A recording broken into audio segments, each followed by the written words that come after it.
Hey, I'm Sara Bareilles, and this is Billboard.com.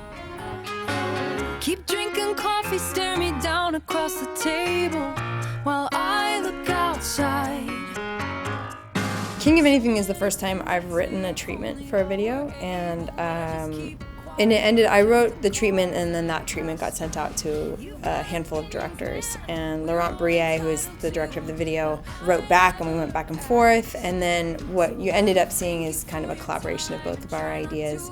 He had just the amazing visual idea of doing everything in Polaroids and then film strips, and I loved that aspect. But I had sort of written the idea of starting in a coffee shop, and then there's a band that kind of comes out of nowhere, and it's sort of this girl's journey. It's going from sort of being constricted and in black and white and going into something much more colorful and much more rich once you kind of let somebody go.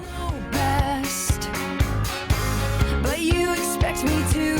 King of Anything is not dissimilar to Love Song in the sense that it was sort of my personal reaction to getting feedback from people professionally. It was at the stage where I was starting to share the songs for the first time, and people feel very comfortable in sharing their opinion whether you ask for it or not. And everybody feels like they have the right answer. And it's amazing, actually. It's amazing how much people will tell you about what they think you're doing wrong and this and that. But I got to a place where I realized, okay, well, it doesn't matter, because that sort of feedback is always going to be there. So it's all about how you process it and what you do with it. And so it was a kind of a pep talk song. That's what Love Song was as well. It was a song to myself about let it go. You're not going to please everybody. You can't write them you can't write them what they want.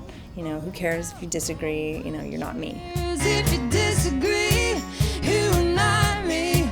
Who made you king of anything? So you Up next for me is the release of my record, which is called Kaleidoscope Heart. I definitely feel like this record has a different sound, and I attribute a lot of that to my producer, Neil Avron. He has a rock background, and I obviously don't. And so what I love about it is it feels like a really sort of natural marriage of a more aggressive sonic quality, and then still my songwriting and my style.